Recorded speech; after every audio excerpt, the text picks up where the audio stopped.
Okay. I went in the bathroom here at work and washed my hair. Like a real homeless guy. While I was sitting here, Yeah. setting up for this recording, and I have the camera on and I can see myself. And I was thinking, Shh. Jesus Christ, what a greasy head you've got. Mm. So I went into the bathroom. Luckily, it's a single stall, so people didn't walk in and see me doing it. But it's worse now, I think. When you don't wash it with shampoo and it's greasy, I think it makes it worse. Well, it's oil and water. Doesn't mix. Yeah, but it should, at least some should wipe off. You should have gone into like the I don't know if it would have it, but the medicine little cabinet, and looked for baby powder. I thought about that because I do dump baby powder in my hair. Mm-hmm. But my travel baby powder is at home, unfortunately. My travel baby powder. Do you have like a satchel that you bring with you to work? Yeah, I have a backpack. Yeah, you should put that. You should always just have that in there. Well, doesn't help with today. And the sink was one of those sensor sinks, so you can't keep it running. I hate those sensor sinks. I always feel like an idiot. Like, hi, like, wait, like, put your hands in front of it. Like, I'm an idiot. Just let me turn it on. Well, because there's a select number of people in the world who will turn it on, clog the sink, and leave it on, so it overflows. This is part of the problem. I don't think that that's why. I think it's because it was a way to save water and it makes it feel futuristic. I don't think it was a way to make it feel futuristic, but It's save both, water, sure. Yeah. Well, it's like, aren't we fancy? We have this type of thing. Maybe when they first came out. You think now it's no big deal? When they first came out, people were like, oh my God, a sensor. I don't even have to touch the sink. And maybe that was part of it too. People didn't want to touch. Sanitation thing. Yeah, but the sensor, you have to be moving in front of it too. I thought maybe you could just put a piece of tape over it or something, but that doesn't work. There's got to be movement.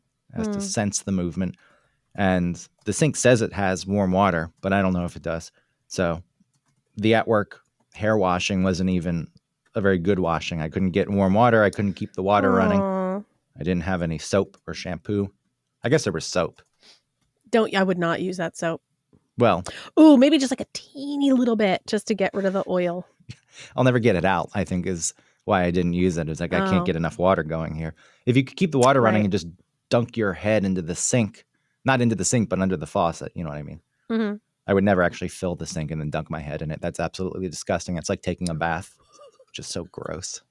Well, I feel like in your, I was going to say in my own sink, I think I'd be okay with it. But my sink is like, I don't constantly clean my sink and I'm spitting into it, with my toothpaste and it's got little spots, from dried tooth. Like, I don't know. Maybe I wouldn't put my own head in my own sink. It's gross. Do you ever pull out the drain itself? Like the plug? No, I try not to think about that because I sometimes see because I trim my own hair, and I'll try and catch as much hair as I can, but it falls into the sink. So then some of it ends up down the drain and I kind of see it like hooked onto like one of those little side pieces. Yeah, it's really gross. It's gross. And one of the bathrooms at the apartment, they have one of those, I hate this sink, but it's one of those fancy sinks where it looks like a bowl sitting on top of a cabinet. Oh, right. And that has a different type of drain in it. Right. The plug, at least, the stopper. And it more than covers the drain hole itself. And you can push down on it, and that's what will plug it up. But you can't actually see any of the drain until you pull this thing out. And the amount of sludge that was attached to it last time I pulled it out to clean it. Those bowls that, like you said, just look like a bowl. It always reminds me of Ripley's Believe It or Not, because it seems like, how does this work? How's this, I know how it works. It's not hard to think about how it works, but there's something about it that seems like a little bit of an optical illusion. Believe it or don't. Somebody commented on that last time we brought this up on our show. And what did they say? They said that I was wrong, but I'm actually right. It actually depends. It depends on the way. How did they say that it was supposed to be phrased? It depends on the way you're presenting it. The way I've always interpreted it is believe it or don't. That's your problem. That's your problem. That's an implied that's your problem at the end. Okay. So the don't is fitting when you view it from that way. I forget what the other person said, but I know. I think what they said made sense. I think I texted it to you, right? No, I feel like it was posted. It was, and then I think I texted it to you because I know you don't look. No, I saw it. I never saw a text from you. I saw it on Facebook page. It was something about there was something in the beginning of the phrase. Ripley's. Do you believe it or not believe it? Something like Ripley's. Okay, here's what the person said. Okay. Seth Lawrence. I'll give Seth credit. Seth. Ripley's, in parentheses, do you believe it or not? Oh, yeah. So they're saying that the do you is implied, which in that case, sure, I'll give that to the person. I think that makes sense. Mine is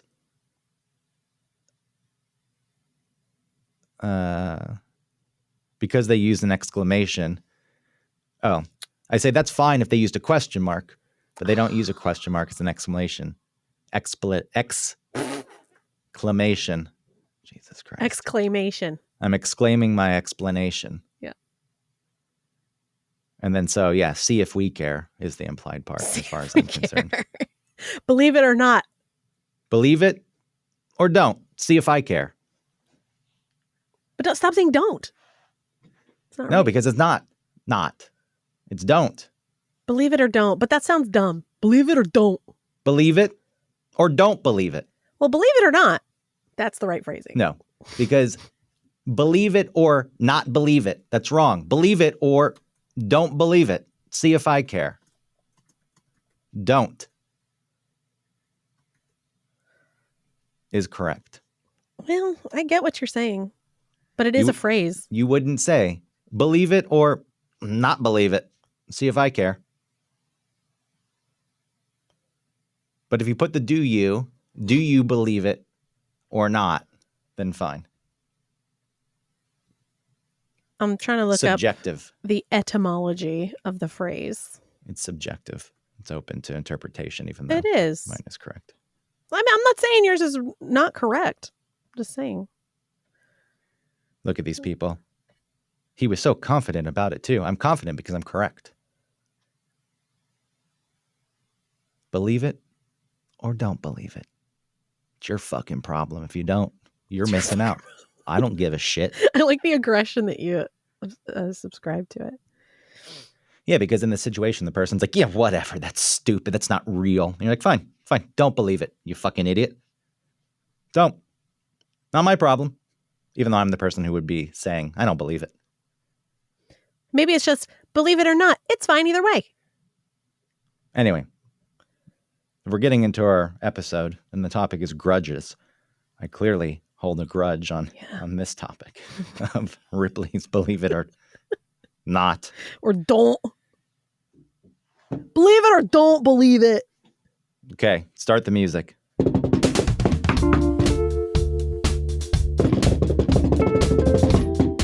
Welcome to One Topic, where we stick to one topic. My name is Autumn Fisher. My name is Greg Russ. Out of breath for whatever reason, even though I've been sitting here in the studio for 15 minutes at this point and I shouldn't be out of breath. Was it the drumming? No, in general. I think this mic is sensitive too, and I can hear my breathing more, so it just seems like that to me that I'm more out of breath. I feel like English Nick, where you can always hear him breathing on mic. I think that your local is too loud. If you can hear yourself breathing, that's something's up with your side. Yeah, but I'm not going to mess with the settings because last time I did That's fine. Don't mess with it. I overmodulated. Yeah, but yeah, Nick is always like, it's not his mouth, it's his nose. He's like, I'm a mouth breather. I can't help it because I broke my nose back in 8th grade. Yeah. So I can only breathe out of one side of it at any given time. Totally normal. That septum is deviated. But it switches. I don't know. It's either the left or the right nostril I can breathe out of. But quite often it's not delivering. It's not delivering enough oxygen, so I have to breathe through my mouth. Greg is a dolphin. Mouth breather. Ew. Something just started playing. Did you hear that? No, I didn't hear anything. Okay, good. So Yes, you would like to talk about grudges. Yes, I feel like because I feel like this was inspired because I had a phone conversation yesterday with somebody you hold a grudge against still to this day. well, I wouldn't say that I hold a grudge today. Should we say who it is? Should Yeah, we yeah, tell people? that's fine. Tim Frazier, who Mhm. is Virgin Murray, the former producer of the Regular Guys morning show. And our boss when we were interns. Yes, he brought us in as interns, and he texted me on my birthday, wished me a happy birthday. I saw the text, and because I don't delete texts, he had sent me the same text on my previous birthday. I never texted him on his birthday. Okay, got it. And when he That is texted, embarrassing when like the only texts between you two are like happy birthday or Merry Christmas or whatever. well, you do that thing where it's like, yeah, we should really catch up. It's been too long. And then the whole year went by and we didn't catch up. So I said, this time for real, let's actually set a date and time now to do it. And then he said, I don't know what you're talking about because I got a new phone and I don't have all the texts. And Oh, okay. it's kind of weird to me that people don't keep their texts. It's like an archive of all your conversations in your life, but whatever, Yeah. people like to delete them. Well, sometimes you have so many of those like authentication ones where it's like here's a stupid 6-digit code or whatever, and it's like just delete everything. I can't deal with all these. Well, those I'll delete. Anything is like a promo text. It's like Yeah. Boots 30% off. It's like, how the fuck did you even get my number? Oh yeah, I bought Boots from you once. And I gave you my number. And I thought I told you to stop texting me, but apparently those get deleted. But conversations. It's also funny when people text me, like people I know, but I haven't spoken to in quite a while. For whatever reason, if I don't have their number in my phone, I don't want to add it. I don't want to create a contact for them. I think, man, we don't text that often. You send me texts every, year or two. So I don't feel like taking the time to put you in my contacts list. But since I don't delete texts, they'll text again one day. And I'll think, who the fuck is this? But then you have the history, so you can see who it is. Yes, if I engaged, but sometimes I don't even respond to the person. I see. Sometimes there's somebody from your past. Let's say an ex. like a long time ago ex. Like somebody who doesn't really count in the list of people that you dated because you were in middle school or early high school or something. Okay. And they'll text like, what are you writing me for? What's going on in your life right now that you're so... That is a little strange. So I'm not responding. I'm going to leave you be. Is that a type of grudge? I don't know. It's a good question.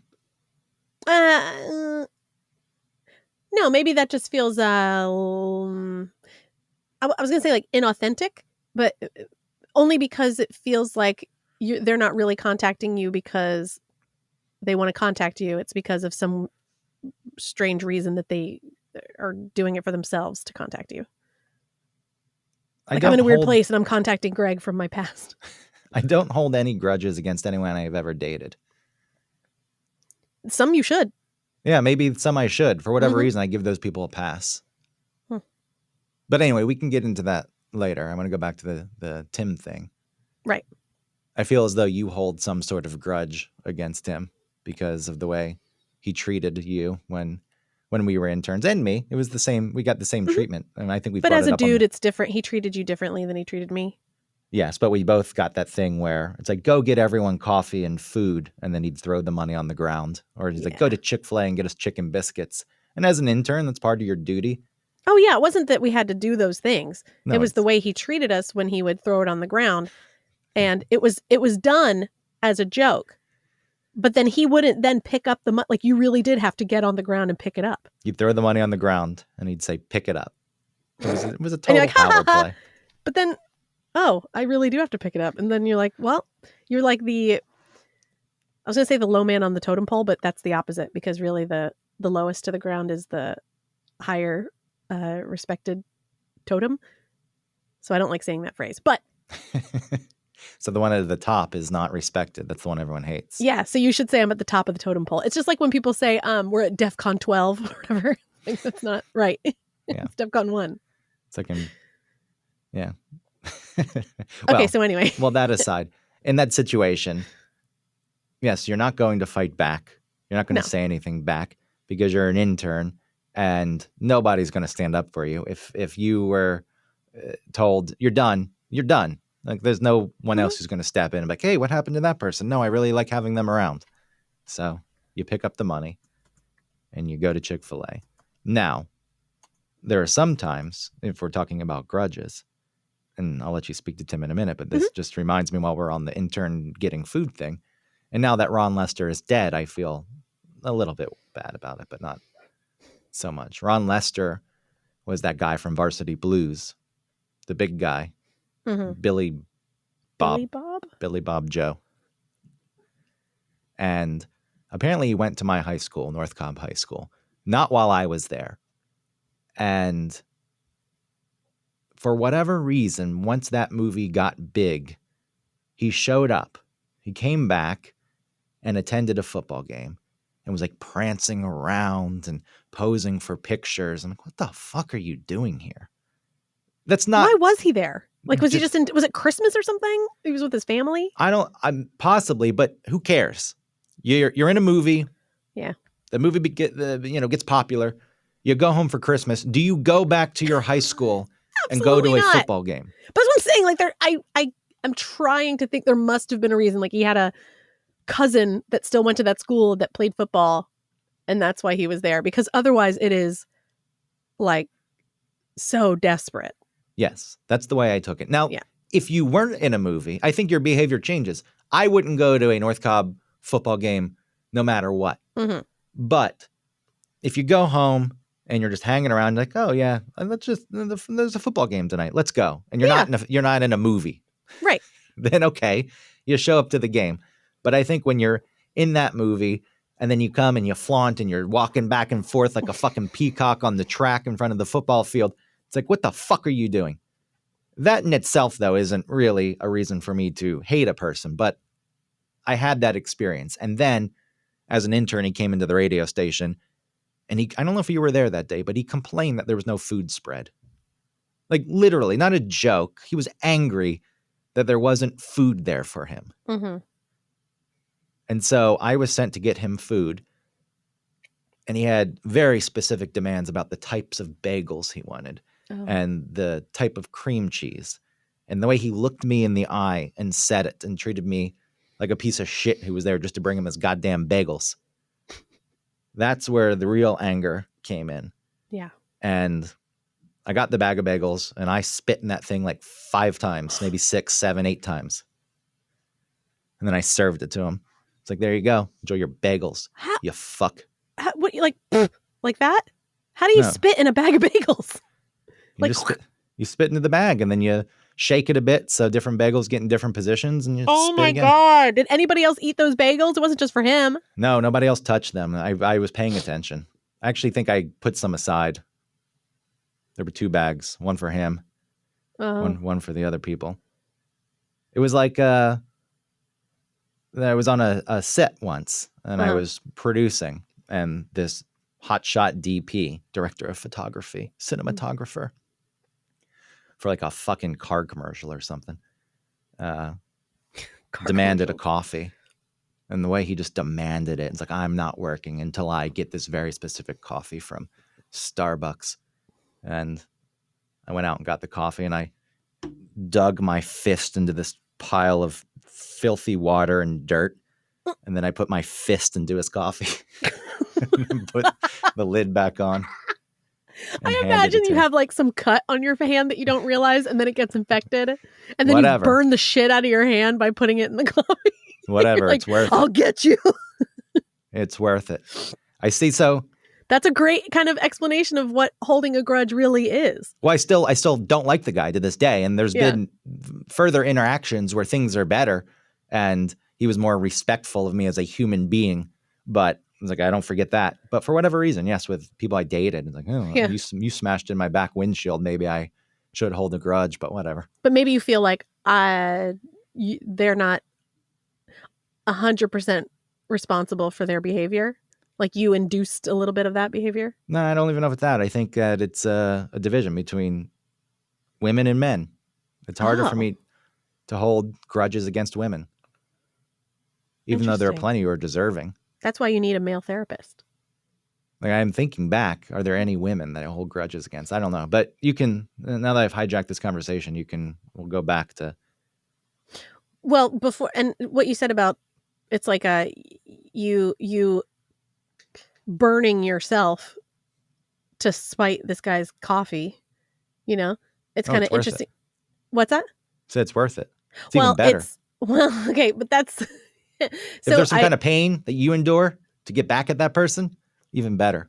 but what that reminds me of is this saying that, like, holding a grudge, or maybe it's resentment too. It might have been resentment, but still, grudges still work.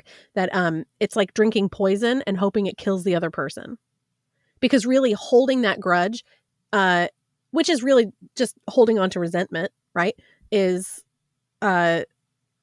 this long-term thing where that person may not even be thinking about you at all, but you are still holding on to it. And it's really poisoning you. But Only you if you're not think, acting. If you're acting on it, then in that scenario, you'd be sharing a drink with the person. And to make sure that they're drinking poison, if the drinks got mixed up or whatever, you poison both drinks. And you drink some of the poison too, but as long as they're being poisoned. What you're saying is where you're just holding on to something and you have yeah, no interactions with the people. yeah. And Well, yes. that's what I'm saying, because normal people don't, like, get revenge. So I don't seek it out. I'm just opportunistic. and you were about young. It. Oh, You wouldn't do that now. it wouldn't, like the way I think about these people though, still to this day. Yeah. The guy who pulled up when I was a valet and said, "Fuck you, I'm not valet parking," and flipped me off, and then his friend in the passenger seat laughed. My blood starts to boil thinking about these people, and that's the guy I put the styrofoam cup into his gas tank. I ripped it into little you broke pieces. it up. Yeah, because all he needed to say was like, "Hey, do I really need a valet park? It seems like there's plenty of spots." And I said, "Yeah, it's fine. I don't care. Go ahead. You don't need to pull up immediately and be an asshole about it." So thinking about that guy, if I ran into him again today, I wouldn't know. But if somebody said that's that guy, I wouldn't be over it. I'm like, "Oh, you? That's you? Oh. You fuck." Again, not a woman. I'm sure there's a woman somewhere. All right, well, you dig deep and think about it. And I'll talk about Frasier. So, there was mistreatment like that, where just rude power, weird things between us. And he never really tried to teach me anything, but he taught you things, and I think that was partly to do with the spirit of the show at the time, where it was like women that come in aren't there for radio. They're there for, like, to be the topless intern or to do the wiffle ball bat challenge, so I can kind of understand at least that. But the fact that he wasn't, like, so much older than us, or isn't so much older than us, but then treated us so poorly, like, it would seem that if he were older and in that environment and I was a young woman coming in, then it would make even more sense that he wouldn't try and, like, teach me things about radio or, like, how to run the board and stuff. But then the fact that we were contemporaries and that he still viewed me as less than, that was fucked up to think about afterwards. And I think a lot of this too, a lot of the grudge holding can be from the fact that I didn't realize it at the time, and almost because of, I guess, my personality back then too. It was like, oh, you treat me poorly, I'm going to work harder to be cool enough or like chill enough, or even, like, I brought sexuality into it because, like, I tried a little bit to, like, get with him for some reason, because I think When did that happen?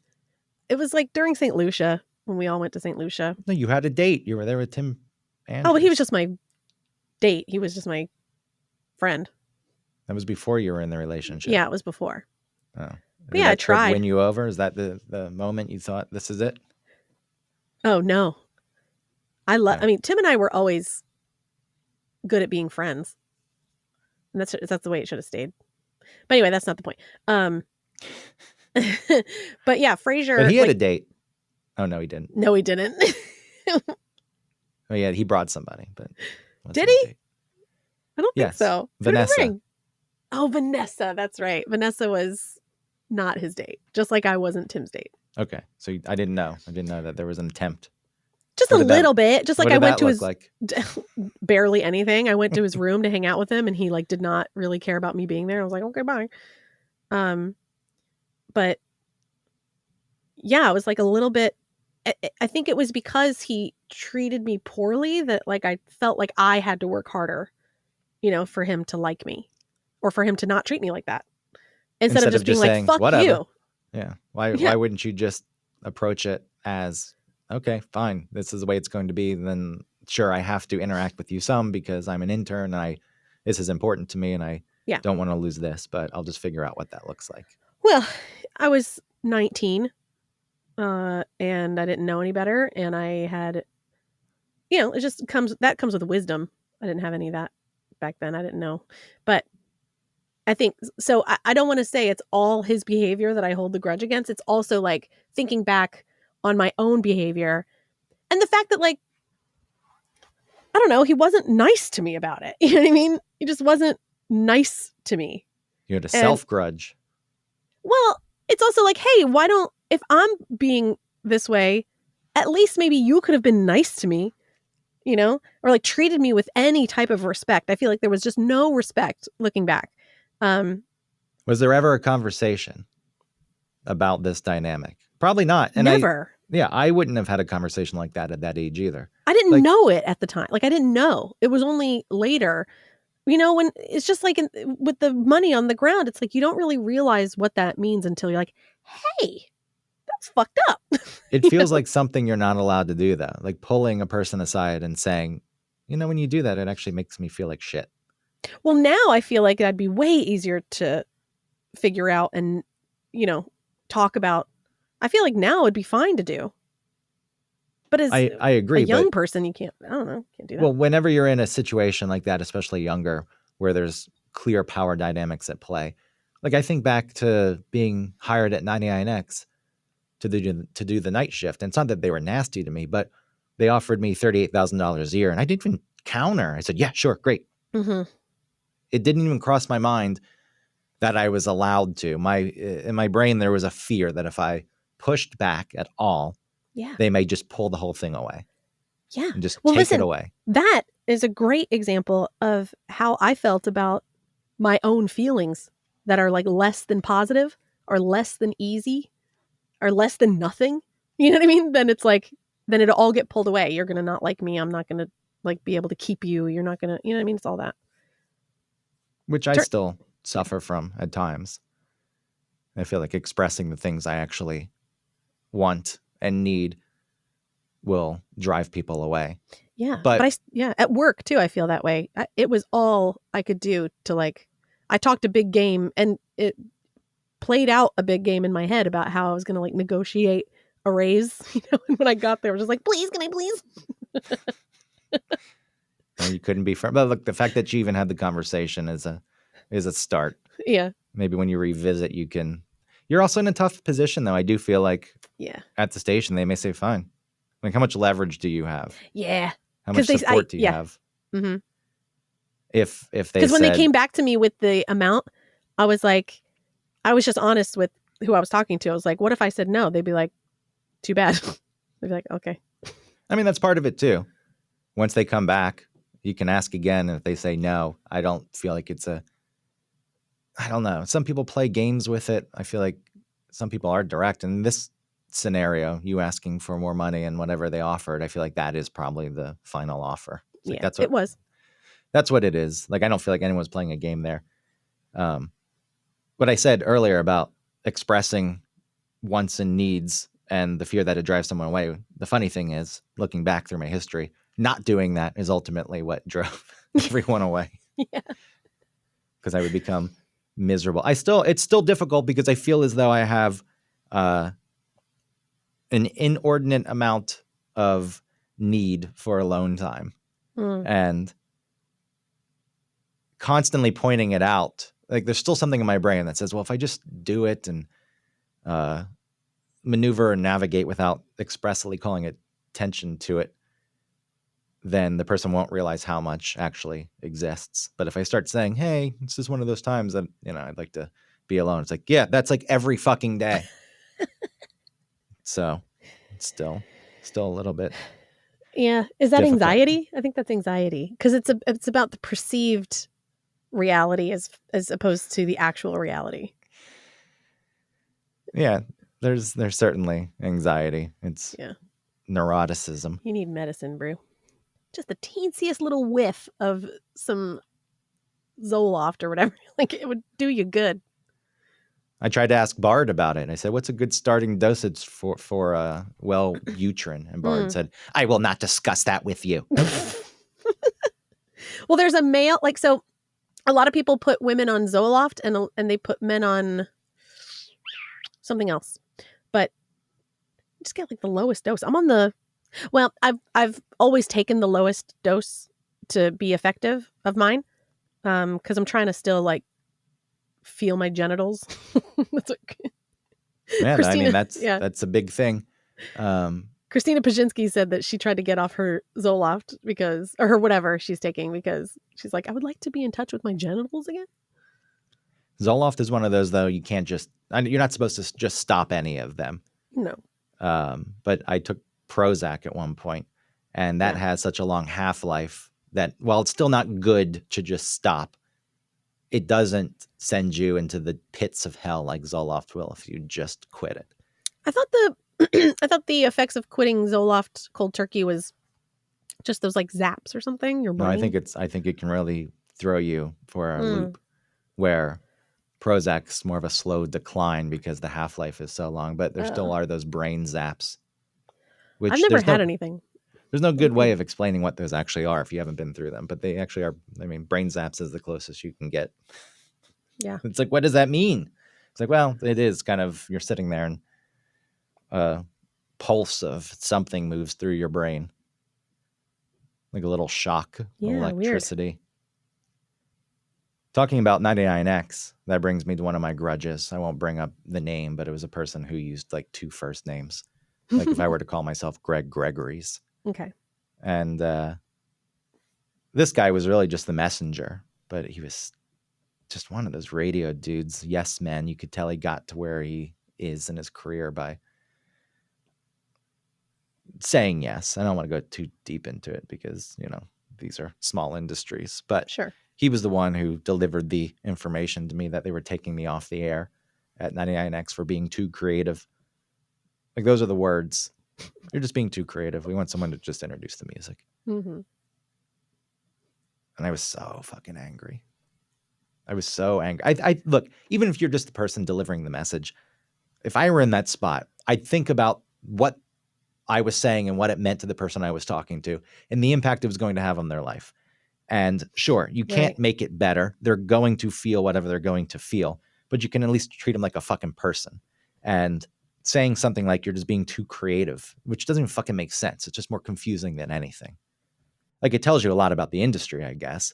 And in a way, set me on a path where it's like, well, then fuck radio. Fuck it. Because if the industry as a whole doesn't want that, which is pretty much true, then fine. It's time for me to get out.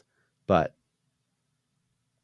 thinking back, I was going to therapy in Atlanta at that point and talking about how, well, I won't go into the specifics, but it was one of my violent fantasies about how I wanted something to happen to this person, and I wanted someone close to them to see it happen. Jesus Christ. And I wanted it to be slow. And, you tell therapists these things, and I guess if there's real concern that they'll say something or report something, like if they feel like you're going to act, but this wasn't something I was going to do. This was just something that was going to happen to this person, nothing to do with me. It involved a car or a bus or something. And the response is, yeah, we all have thoughts like that at some point. So I felt better about it. I mean, we've all had thoughts. I still get angry about that. What a stupid, you're being too creative. Sounds like a lie. It sounds like something people make up to protect their egos. Well, if he had explained, like you said, if he had treated you like a person and said, the people above you are not into the stuff you're creating, even though it, has a place in the world to be interesting and funny or whatever. But for them, for now, it is like not working out. Again, just treating you like a person. You could still disagree, but at least he would be telling you something and speaking to you. But instead, he was just like, probably, walked in disconnected. Well, just too cramped. What you just said, though, I think back to the grudges that I still hold. It is all tied to someone treating me not like a human or not taking that into account or thinking about it. It's like, get me food, get me coffee. Yeah. You're the one to do it, and it needs to be exactly like this. No, please. No, thank you. The discussion at 99X, just some statement blowing up someone's, career. Not the career. I mean, that's going a little too far but at the moment, it's like, okay, well, I got to figure this out. And, it freed me to move to New York because that was the thing that was holding me back. It's like, how do I give up this good job, even though it only paid $38,000 a year? But, getting the night shift on 99X, I was like, yeah, that's a big thing. And I can't just justify giving this up to move to New York. So, there are things that came out of it that were beneficial ultimately, but just that discussion, it was like 2 minutes since I get out, you're done. I wasn't necessarily fired. I think what was worse is they still made me do a weekend shift. That's more insulting. It's like, just take me off the fucking air. Oh, they moved you from nights to weekends? Yeah, I had a contract. Oh, so they had to fill. Oh. Couldn't you have just left and then still been paid through your contract? Well, if you just leave, if they had gotten rid of me, if they told me to leave, I think they would have had to pay through the contract. I see. But they gave me a job they were creating the AV room, with a bunch of web content and weird stuff. Cool. Which, look, again, I looked at that and like, this is dumb. Nobody cares about this. But yeah. I think they believed in that. And to think that I was capable of building something like that could have meant something if you presented it. At that point in my life, I wouldn't have gone for it. I was like, no, I wanted to be on the air, and it's not what I want to do, this web stuff. And you took me off, and now you still make me do a weekend shift, which is feels just like rubbing it in. It's like, you remember when you used to do this full time? Now you just do it once or twice a week. And then I did a show where I said, Decker's gone. From here on out, I'm Gregory's. And it was like a live broadcast. What was that place on West Peachtree? Which place? There was a venue there. Oh, Vinyl? Yeah, and something upstairs. Was Vinyl the one upstairs? Something was upstairs. No, but Vinyl. I was doing a broadcast there, and I was just making it about myself and talking about things that nobody listening knew about. And someone narked on me. I mean, it was being broadcast, so anyone could have heard it. I know somebody. Who narked? I know who narked. Somebody who was there on the promotions team running that broadcast that night went back to Leslie and talked about how unprofessional it was. And Leslie called me in that next Monday and sent me home. But did she treat you like a human being, or did she also speak to you? No. She made, we've already determined though that for whatever reason. Well, that's what I'm asking. If she were a man, that what she had told me, maybe it wouldn't have gone over the same way. But the truth is, if she were a man and that person said exactly what she said to me, I don't remember exactly what it was, but the specifics leave my mind. But the general thing was, that's just not good radio. Like, people listening don't know what you're talking about. And to me, that meant something. It's like, yeah, you're right. Like, I need to put on a show that's good for everyone. And I made it about myself. And that's what I said when I left. I was like, I apologize that happened. I was like, that isn't good content. And while there was a go home today, you're not working, which is a bit of a punishment. I think that it also felt as though it was taking into account that, I was feeling a lot and needed to just go fucking sit with it. Yeah. So instead of exercise it on the air. But I always say this about air checks. When I would air check with other PDs, the stuff I was doing on the air quite often was, don't do that. Just no, don't, no. And my air checks with Leslie were always, I hear what you're trying to do. Here's a way to make it better. Or think of it from this angle.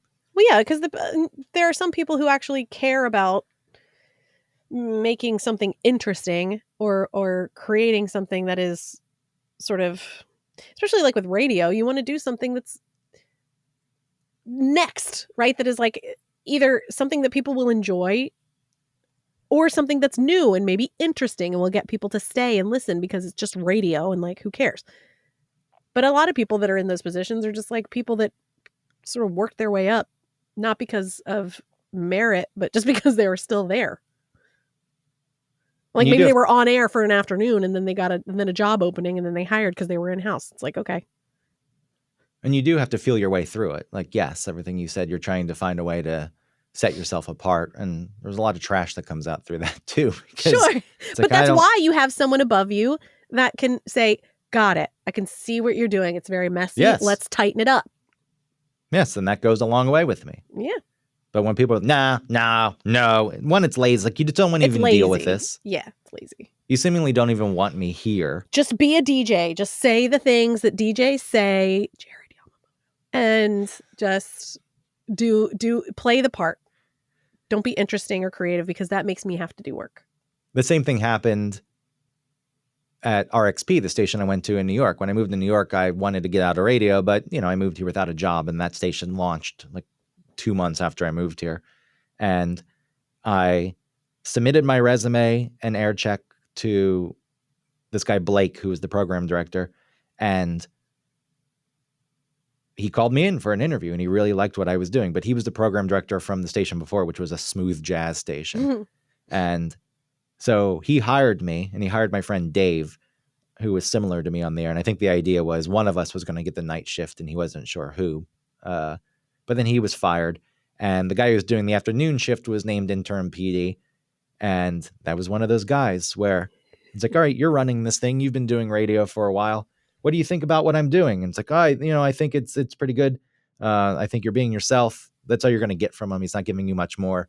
You can sense. It's like, I don't really think you actually like what I do. Mm. You probably think I don't respect the music, which, I don't necessarily, because I find to get in my way. Like, there's me, then there's the music. Get the music out of here, and there's more of me. Which, sure, is that a good thing? We don't need to hear the yeahs again. But it comes to light at some point, and now Leslie ended up being program director of that station, which I was happy about because of my relationship with her. And I also like the fact that she wasn't the one who hired me. Someone who didn't know me hired me, so there's validation there. Yeah. But I found out in passing, this other guy who was the intern PD, like, hated me on the air, didn't like any of it. It's like, sure, okay, you're not going to say I hate you, but I feel like there's different ways to approach it. And I guess if you're interim PD, maybe it's not your place to. It's like, I don't even want to get involved in that because this isn't my job. This is what I signed on for. Somebody else needs to have that conversation where this station is really about the music, and we'll need you to focus on that if you want to be on the station. Blah blah blah. But I know that he was a big reason why I and Dave didn't get the night shift either. We just got thrown on weekends. He was the reason that happened because I know he was expressing to people that he didn't like either of us and brought someone else in who I thought was pretty boring. So I held a grudge against him too. And I similarly had some idea of how I would like him to die. And it involved his cats. He was a fucking asshole who he was given the job in New York. He just complained about being in New York. He clearly didn't want to be there. He just did it because it was a job and it's the number one market. And just the whole time it's like complaints about the city. And it's like, get the fuck out of here. Just leave. Why are you here? You're clogging everything up. And then when he did finally leave, he resigned and left because I don't know, he went to Colorado or some crap. I'm from the West. I love the West Coast. And I love the Western part of the country. Yeah, guy, fine, go back. Get out of here. It was a big celebration. But I do remember at the... a celebration or a going away party? Well, there was a going away party, but I was using it as a celebration that he was leaving. But I wonder how many going away parties have actually secretly been celebrations for people. They think like, oh, goodbye, thank you. I remember when he left his own thing early, watching him walk away through the front windows of the bar. And I said, oh, that's it. That's the last time we'll see Brian. Oops, I said his name. It's all right. We don't know who it is. And then he came back like 5 seconds later. He's like, oh, forgot my coat. You're like, no, I already romantically said goodbye to you in my head. You were walked into the sunset and then you came back. Forgot my coat. And then I said it again. It's like, now I think that's the last time. Yeah, it's not as impactful the second time. See, I look at him though. I find people who lack conviction and don't treat others like humans. Like that is really what it is. And again, I was thinking about women and I was I was running through a list of women in my life and I cannot find one that I hold a grudge against. Yeah, there's got to be something up with that. I think there's two things. One, dudes probably more so than women are dehumanizing people. Oh, just like the nature of men to sort of have like a power struggle thing? Yeah. Okay. That's probably happening a bit more. But there's certainly women who do that. Sure. And lacking conviction, coming off as kind of weak and cowardly, I think with a man, and you can say this is an outdated view, for whatever reason, rubs me the wrong way more than if a woman were the same way. It just, something about it. Like, yes, it's tying into these old beliefs, like men should be the strong ones and know what they're doing. And, you know, I don't necessarily outwardly hold those beliefs in general. I don't give a shit. People can be whatever they want to be. But obviously, on some level, there's something about that dynamic that really because they're presenting themselves as powerful, but what you feel their actions are weak. No, you're right. When they're in positions of power is when it bothers me, because if a person was like that and they didn't have influence over other people, then it wouldn't bother me. I'd still be like, okay, you're kind of annoying because you're like, I don't know things. Yeah. But I know plenty of people like that, and they can be nice and charming people. So what about what that has to do with you? Because those people can just exist. And I know that they interact with you, but why? It can't be that you've just never encountered a woman that has treated you a certain way and you, for some reason, don't hold a grudge. Do you know what I mean? Like, there's got to be some reason why it's only men. As we figure this out, the grudges I hold are people who held positions of power over me, who could enact their power and influence my life in certain ways. And maybe there just haven't been as many women in a spot like that in my life. I know, but I'm wondering if that's true or if it really does have something to do with it just being men. And you just don't see women the same way. I think it's probably both. I think there's a level of that. But on a level of being peers, equals, if somebody wrongs me, like, again, we can use the example of my back windshield being smashed in. I don't necessarily like that person. Right.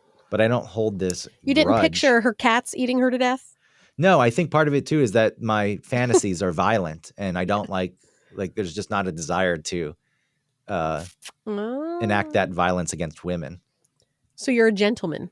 Yes, I'm a gentleman in my grudge holding. Yeah. Like, I do think that's a big part of it, because when I think about my payback for these people, it's like I want to destroy them in some way. And sometimes it is violent. Other times, like the guy in the car, a one-time instance, the valet, it's like I still wanted to destroy his car, which maybe I actually did with the... Yeah, you might have. I don't know how much the styrofoam would have screwed it up, but it turns to a napalm sludgy gel. I was going to say thing. it must melt it because of gasoline. If it gets into a fuel injector or something, then it'll fuck it up. But if it just sits at the bottom of the tank, it doesn't matter. I don't know if it actually gets sucked up or not. But maybe he always had to fill up his tank a whole lot more because of the sludge, like taking up a space, like putting a brick in the back of your I don't think water tank of your toilet. Yeah, but I don't know if it was that much. It was just one styrofoam cup. Oh, I've had thoughts like that. Like when you when you're driving and the other person makes a mistake driving, but then they like are mad at you for it, you're like, ah, fuck you. You know, like there is there there is an element for me of like I want to follow them, and I don't know what I don't know. Like if I did follow them, it's almost like a dog with a car, you know, like what are you going to do with it when you catch it? I don't know. I want to have the cathartic experience of yelling at them, but in reality it would really be understand me. Like don't do that to me. You did that to the wrong person. I'm really nice and I wouldn't have made that mistake for you. That wasn't me. That was you. You know, I don't know. But there is like that rage sort of flash. You want to teach them a lesson, but a nice lesson, like an actual lesson. Like, hey, I'm just maybe you shouldn't think like my lesson's like, I'll teach you a lesson by breaking your bones. Yours is like, no, I actually want you to understand. Yeah. There's no need to react like that. You were in the wrong. You can just say but that's sorry. Okay. Yeah. Yeah. Is there anyone that you hold long-term grudges against or a long-term grudge against? No, the only things I can think of the only thing, well, okay, like thinking about like violence, you know, there was a in-law of mine who, you know, has his own demons, but it's the types of demons that affect all of us when you're around this person. And it was so annoying and just so toxic and just irritating. And like, especially back then, like I wasn't able to really let myself feel these negative things. So I just wanted it to go away. And there was always an open can of Monster energy drink in the refrigerator. And I thought about like just slowly poisoning it a little bit. Not Let's enough. go Not flat. Well, it's like it was rotating. You know what I mean? It was like always there for him to like drink out of. But aren't those carbonated? So you let them sit open? Do they go flat? I don't know. Maybe in the fridge it's less. I don't know. I've never had them on. Because cold things carbonate better, I think, than warm things. Well, you get more bubbles when it's warmer, which means it's being released. So yeah, when they're colder, yeah, so maybe the cold slows it down. Yeah. But anyway, you know, I just thought like Windex or something, or like a Visine, you know, just something to like make him sick, just to put him out for the week that I'm there, because I just don't want to deal with this anymore. You're making my life harder, and it's annoying. So stuff like that, I've thought about. Like literally, I could compartmentalize that and be like, yeah, that's fine for me to do because you're annoying. But as far as grudges, I think with Frasier, I really did hold that for a long time because I felt like, because I did come in. I mean, how much older is he than us? 2 years? No, not One? even. He's like 1 year older than me. 1 year and a month. Okay, so he's 42 and a third or something. I take that back. He's only 11 months older than me, so he's like a year and a few months older. Okay, so he must be a little bit older than me then, because whatever. But yeah, the fact that I came in similarly aged and there was such a power difference. Yeah, I feel like that was really shitty and that was not cool. And fuck you for that. And I guess the fact that these feelings came later, maybe I think that's part of the grudge too. Is like I never got to sort of enact the realization of these things, and like I said, not get revenge on him, but at least just be like, fuck you, dude. Just like start standing up for myself, I guess, more than anything else. You know, I never got to do that. It clearly has had an impact, because mentioning that I was having the conversation with him inspired your topic. Well, now we're trying to be more strict. So I was like, oh, here's something. No, that's good. I'm glad that it happened, but it's interesting that inspired the topic. So there are feelings, which I think are valid. I would, like you said, I was at least learning things. I was being taught to edit and other technical skills. You taught me how to edit. I was taught to run the board. Yeah, he didn't teach me shit about the board. And that meant that I wasn't able to have opportunities, like to run the board on the weekend and get more into the get radio that station. $6 an hour. But still, at the time, it's like that's how you get in. You start running the board, you know. But I didn't have that opportunity. I got to work in promotions because I'm a girl. Even though running promotions, like I was the only one that was like the woman who could do promotions. That was like lifting up the speakers and setting things up properly. Everybody else.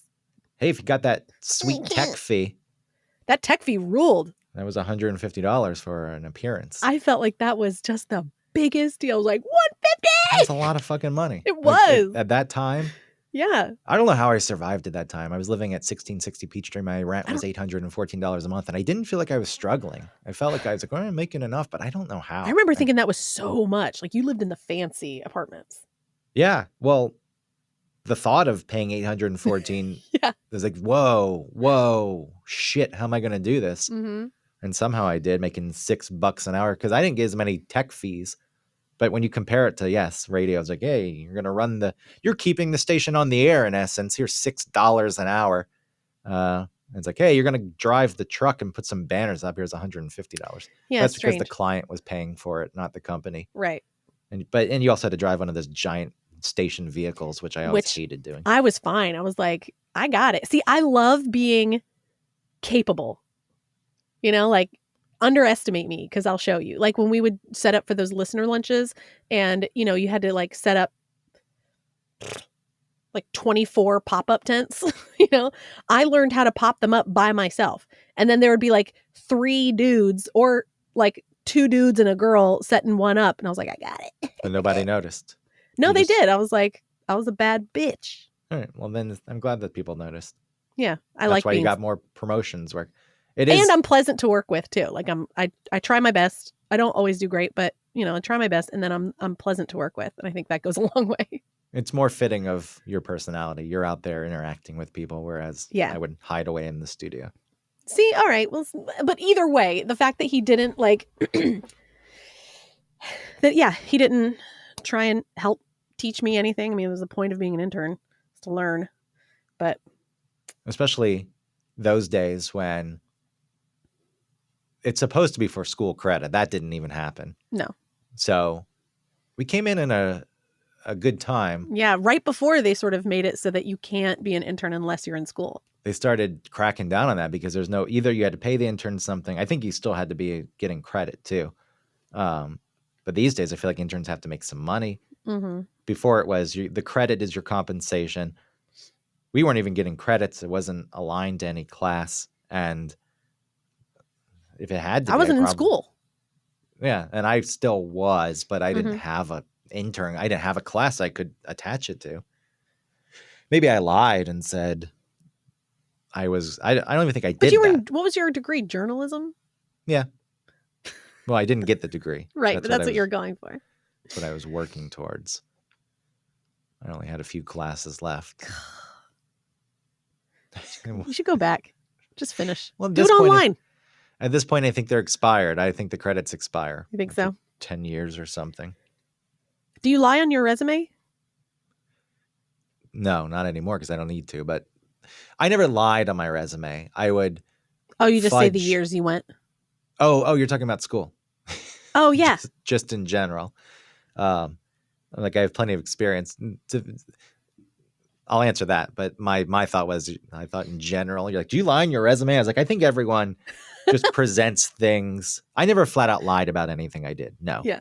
But I think you give yourself a little more responsibility. Oh, of course. So you fluff look good. it. But at this point, I've had so many different jobs and enough experience. Like I don't even have much room to put the details down. It's just like, here's jobs, and you're starting to remove some jobs because it's gotten to be so long.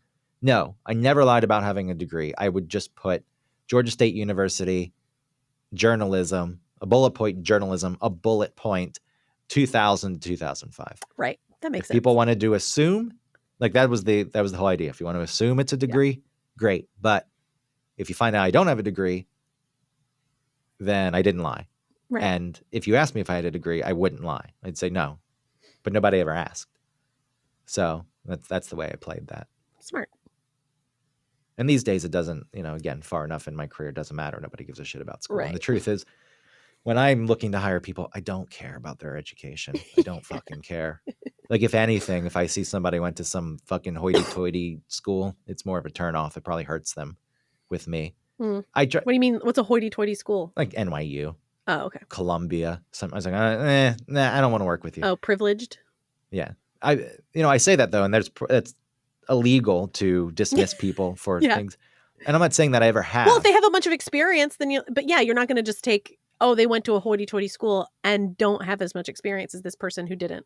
Well, I'm talking about like an entry level position when you're hiring someone who doesn't have experience. So you don't have much to go on. So you have to look at school. Like, to a lot of people, like, that is the first in. It's like, I'm not a professional. I don't have work experience, but here's where I went to school and here's all my extracurricular activities. Mhm. And the truth is, it doesn't fucking matter to me. You sit and you talk and you have a conversation, and that's where the decision comes from. It's like, what do you have to say? How is our dynamic?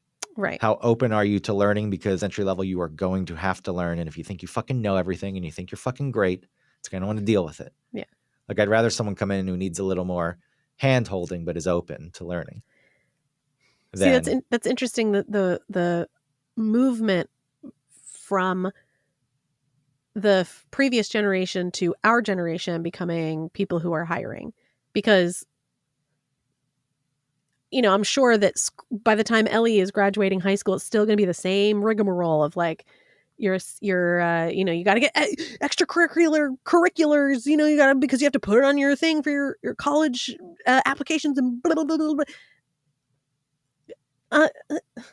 No, the new, I feel like the way things are moving are get out in the world, find out what you like to do and work and do and experience, and then maybe focus on a career if you want, or if you're in high school and you definitely know what you're going to do, like, that's different. Like, if you've wanted to be a doctor or something, it's like, okay, well, then you have to do the work. But just the blanket statement of everybody has to go to college, everybody has to get into the right colleges, it's like, fuck you. No, you don't. It's not how it works anymore.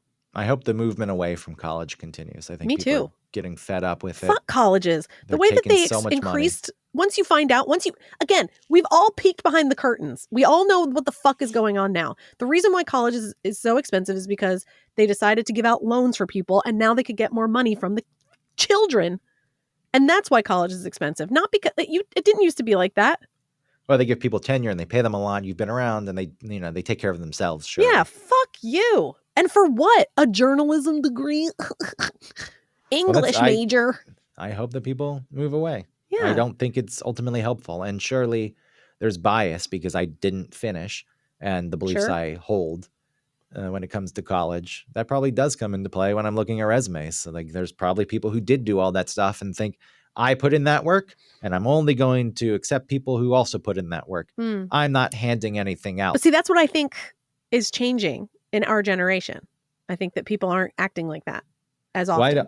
I hope, because I don't view it as a handout. I view it as giving someone a chance who didn't, I was like, because I feel like I had chances. People took chances on me, and it wasn't based on my fucking education. And knowing that not having a degree could really hurt you in some instances, it's like, well, it's not a handout to me if someone didn't go to a fancy school and doesn't have fancy degrees. It's like, it's giving someone a chance, and it doesn't always work out. It's like, all right, well, I gave you a chance and it didn't work, but a lot of the times it will, because people are willing to work hard and learn. And see, that's what you have to figure out.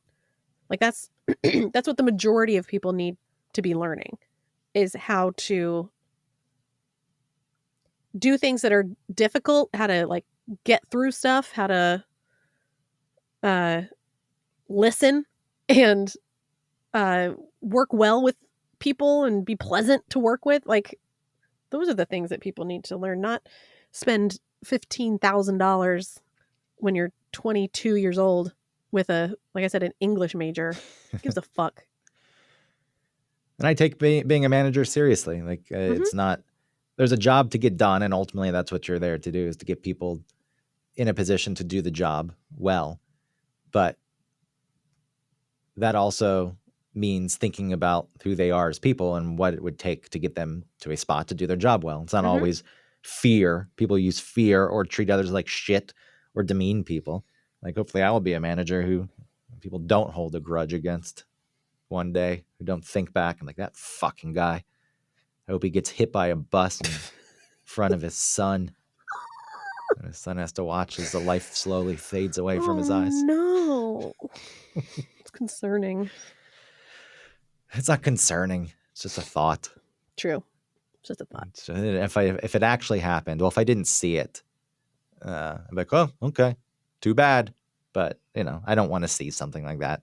Right. I'd probably be horrified if I watched a person. I did watch a person would. get hit by a train once. It was quick, and you couldn't see the body afterwards. But that was still, enough. It's like, Jesus Christ, that person was alive next to me. Now they're not. They're done. Yeah, that is. That is a scary. That is a scary thought, because we are just all existing, and then the thought of not existing anymore is, and for it to happen so quickly like that. Yeah. Like, they were 10 feet away from me. Now they're under that train dead. And could I have picked up on it? Could I have done something? It's also hard to process. Like, my brain, I was like, I brought this up, I think, at some point, but people have those push carts in New York. Like, you can put your groceries and laundry and stuff in it, so you don't have to carry it. And for whatever reason, I knew it was the person who had jumped, but my brain's like, it was like a push cart. I think a push cart got pushed onto the tracks, and then the train hit it. And oh well. Yeah, there's I had a neighbor who said where she lived previously, there was like a body that was found, and it was, I can't remember if it was like decapitated or like cut up in some way, and it was in a bush that she, like on the ground in a bush on her way to her door, and she saw it that night. And she was talking to her sister, and she was talking about like somebody like put a mannequin outside and talked about it being a mannequin. And then she realized, then the police and everything was there the next day, and she realized what she had seen. But yeah, your brain is like, no, it's not that. Yeah. It's like the people who watch death videos online. It's like, no thanks, I don't need to watch. There's like torture videos. We really need to wrap it up because I have to get ready for a meeting. But okay. I read a Reddit thread about those like death videos, and it was just posed as like, what is the worst video you've seen? And no pictures were posted. Some people would link to the videos. I have zero desire to watch them. And I don't even know why I read this thread, but there's a bit of curiosity. And just reading the descriptions of what happens. And like, some of these are like cartel torture videos where it's like god awful stuff.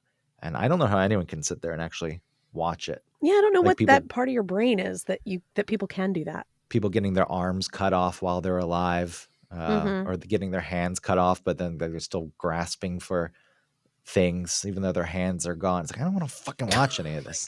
Jesus Christ. It's the same thing when people listen to like all that murder porn. I cannot deal. Like, oh my God, even WSB, the way that the news happens before the show starts, I can't listen because it's always like, an 8-year-old boy was killed by a mother and blah, blah, blah. It's like, they found the baby it's like, God damn it. Like, I can't say shit on the radio, but I can hear about fucking children being kidnapped and tortured at like 4 p.m. Get out of here. Well, that's always been a thing with our society. Violence, okay. Yeah. Cursing, sex, no. Can't have any of that. That's bad. I don't understand the people that are into that. Like,